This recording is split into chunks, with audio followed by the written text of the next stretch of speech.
2009, for the first time, I vote ANC and I vote Jacob Zuma.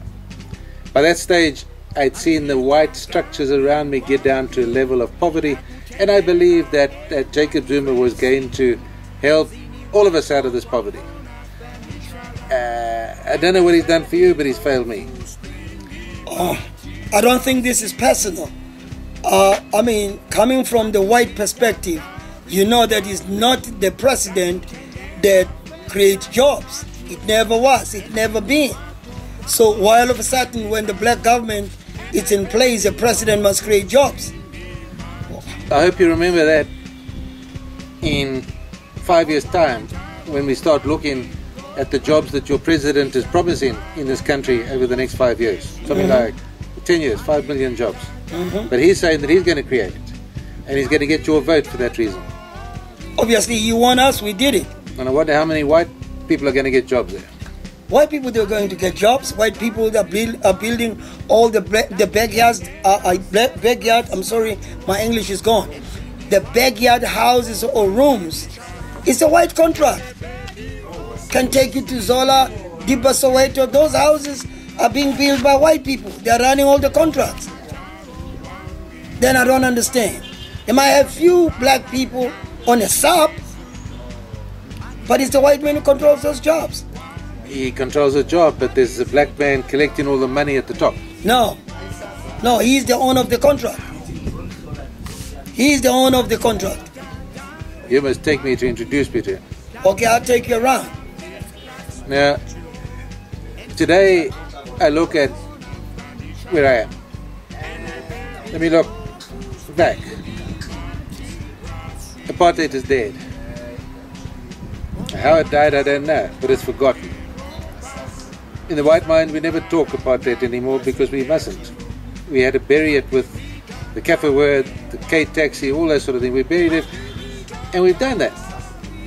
And I sometimes ask myself why we were asked to do that. Who asked you to do it? The system. Now, who had the power in that system? De Klerk or Mandela. But effectively, we were asked to bury apartheid with black, white, Kaffir, and everything else. We don't talk it, we're not allowed to talk it. You saw this morning on the street, whites will not openly even look at reverse racism. Now, I think that I am not equal. I think I'm not being treated equally. You're lower or higher?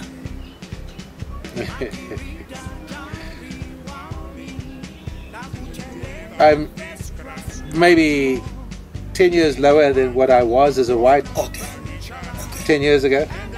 It's been on a steep downcline.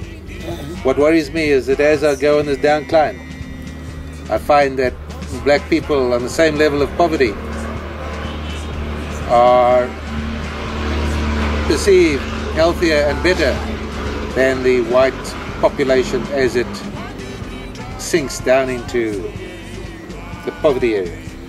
Obviously, a new prisoner will always have more pressure than the prisoners that have been before him in prison. So if you're coming to the cage of poverty, not a black cage, but the cage of poverty, you are new in a cage of poverty, obviously it's going to affect you even more until you acclimatize to the situation. This reverse racism that whites feel. Often in the last weeks we've spoken and I've said to you that you can be too white to get a job.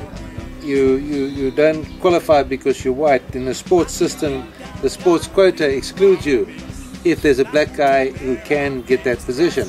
And you keep on saying to me, what do you mean? What do you mean? Now, this morning on that street corner, two blacks said to me when I had my sign to say, I'm too white to get a job. They said, what do you mean you're too white? Now, do you really, as black people, believe that whites are not getting jobs because they're whites? No, we believe they don't get jobs because they don't want to work. They don't want to work. We believe that because why I'm saying that, who control jobs is their brothers. The white people are controlling jobs. All big companies are controlled by white people. Where in the world you can say white man cannot get a job from a white man? So in general, black people don't believe that we can't get jobs. No. Would black people have any problem with us being able to access jobs? No, we will appreciate that. Because you'll hire us. You've always been hiring us. So if the boss has got a job, then I'm going to get paid. So what you're saying is that if we understand one another's thinking, we could start the process of fixing reverse racism. Obviously, 100%. If we begin to respect one another, understand one another, talk more to one another, we will be able to fix the problem. So once we start talking to the right people, we will be able to start repairing the damage done by these empowerment policies and hopefully create empowerment policies that empower all of us. 100%. We must take over from the government. The government can rule but can never create jobs. It's high time whereby we must create jobs. We must create jobs, not the government. Not trying to baby the government here. I heard the president saying he's going to create jobs. I don't know how could he create jobs in his office. You just told me the president can't. Now you're telling me you heard it. No, I heard him saying it. I didn't say he can. I haven't changed.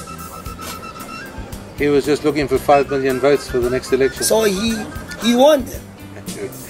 We must just be careful about what we put in our video. Okay, so let's start talking, and let's start talking about how we fix the process of reverse racism. Thank you, Bheki. Okay, thank you.